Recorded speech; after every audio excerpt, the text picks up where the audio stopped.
Hello. The first thing you're going to see in this page is the login screen. You can choose either to log in as a user or log in as a guest.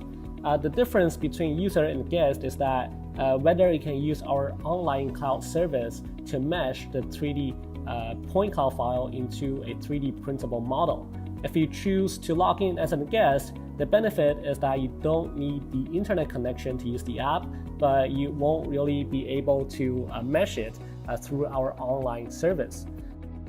Of course, like I said before in the previous update, I will also record a tutorial video in the future to show you how you can actually export the point cloud from your smartphone into your computer, but I highly recommend you just to try out our service online because it's really intuitive to use and it's really user-friendly. We put a lot of effort to make this happen.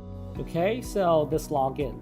I just type in my account and I click on login. If this is your first time using the Phiz app, you will notice a pop-up tutorial video will show up like this. This is a very well recorded video. It shows you how to use the Phiz app step by step. And in this screen, you see the connection page. In this page, you can actually get to connect the Phiz product with the Phiz app. Of course, the first thing you're gonna do, like what I'm doing here, you're gonna have to turn on the devices and then you click on the connect to the device. And of course, you need to give the authority, several authorities to the app to make sure it has the Bluetooth and it has many things it requires. And yeah, so just like that, the connection is very straightforward. You don't need to click on anything or just search for the nearby devices that can connect to. Okay, let's get started. So press on the start button. It requires you to give a little more accesses to the app, of course, including the camera. And then next page, again, if this is your first time, you will see another tutorial video that tells you what to do at this step. Just like this, it tells you to raise the Phiz beacon, slide in your smartphone, and click on done, just like so. Next page, again, another very detailed tutorial video show you what to do at this step. Here we go. This is the camera preview page. At this page, I am going to go through each button in detail. The first button on the top right is the home button. You click on it, you can actually go back to the home page just like so, and you click on start again, it will navigate back to the camera preview. And the second button is the question mark icon on the top left. So you click on it, it will pop up the tutorial video. You can come back and watch the tutorial video to familiarize yourself of what to do at this page. Next is the lighting system. By sliding on the lighting bar, you can actually adjust the amount of lighting the Phiz beacon give to the 3D scan. This is a very handy tool when you're talking about to get a good scan out of a 3D scanner. Because if you have any experience with the existing 3D scanner, you may find out that lighting is probably one of the most important factors that affect your 3D scan. All right, next up is the setting. We try to put user-friendly and user experience as the top priority. So as a result, we made most of the setting parameters to be automatic, meaning our software will adjust the parameters automatically instead of you have to do it by yourself.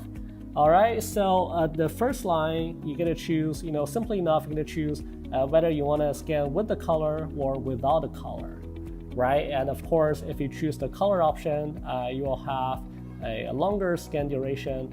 And this one is the resolution. You can choose either you wanna scan with the low resolution, medium resolution, or high resolution. And accordingly, the higher the resolution, the longer it will take to 3D scan. So the last parameters you can choose, this is a little more technical. This is called the laser threshold. In one sentence, laser threshold is essentially a laser filter.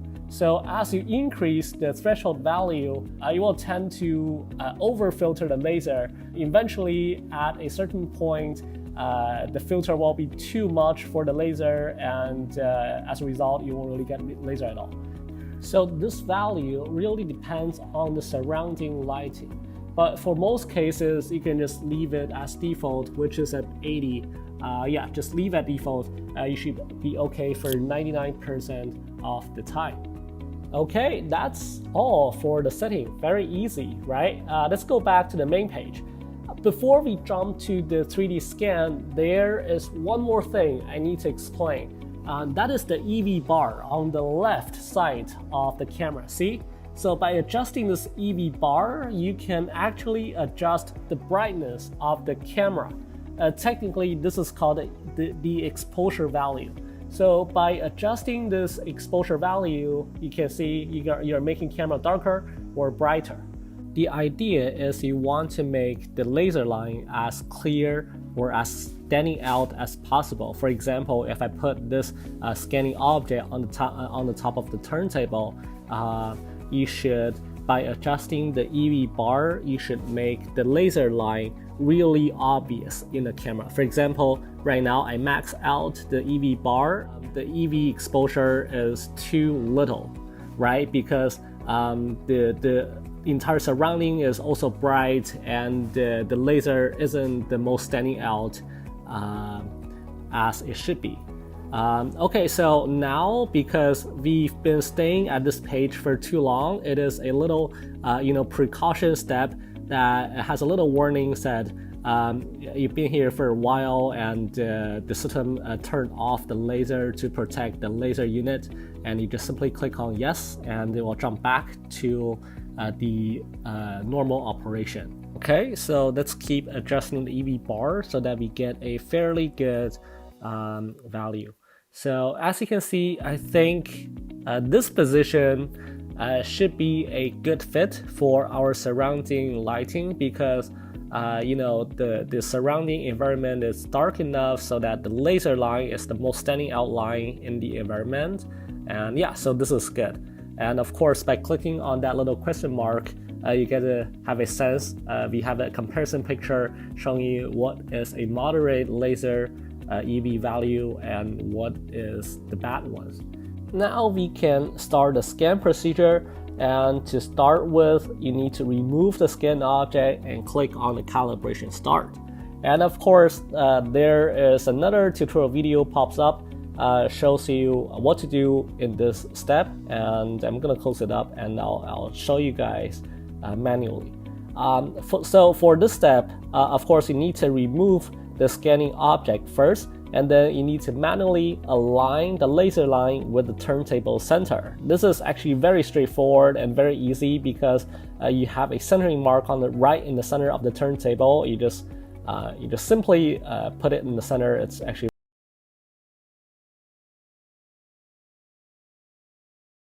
the thickness of the laser. So by adjusting this spinning wheel, you can make the laser thinner or thicker at the center point.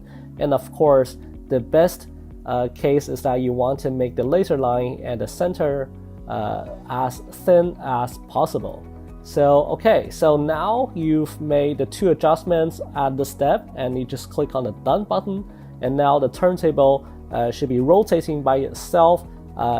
So what's going on behind the screen is that the system or the algorithm is auto-calibrating the distances between the turntable and the smartphone and the laser, so that I can get a fairly good 3D scan. This process will only take about 20 seconds, and once it's done like this, it will jump to the next step, and of course another tutorial video will show up to show you what to do with it, and close it up. And of course, the next step is even more straightforward. You put back the scanning object and you click on the start scan. Okay, so that's pretty much all that you have to do. Just leave everything else to the system and algorithm.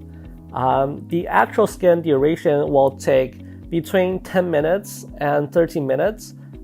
Depends on your phone model, because remember, we chose the highest resolution, and of course the duration will be the longest too.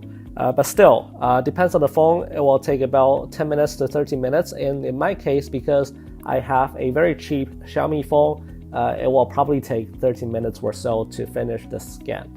And from here, I'll fast forward the video and then show you the actual scan result with the point cloud. Okay, it's done. So once it's done, the ambient lighting, the strip will be lit on again, and then it will have a pop-up message tells you the scan is done. Okay, so once you click on the OK, it will go back to the home page, and the actual scan result will be on the library tab in the bottom. So once you click on the library, you will see two tabs in this page. One is called the point cloud, and another one is called a mesh, right? So I click on the mesh, you will see all the meshing results I saved in my cloud account, and then you go back to the point cloud, you'll check on the most recent scan result. Okay, so you click on that, and it will take time to load the 3D file, but once it's done, this is the actual point cloud file that you just scanned with, right? It's actually very cool, and because we chose the most highest scan resolution, you can see there's tons of the points in this point cloud file you can work with, and yeah, so this is actually very good. And then right, you can rotate it in your 3D point cloud viewer, and of course you can also click on the mesh button to upload this point cloud to the online server to mesh it into a 3D printable 3D model. Okay, so in this tutorial, I will just stop here, and in the next tutorial video, we will show you how to upload in the mesh, and then what are some precautions and what are some tricks that you can do to improve your 3D scan result after you get your Phiz 3D scanner. Okay, so that's all for today, and see you guys next time.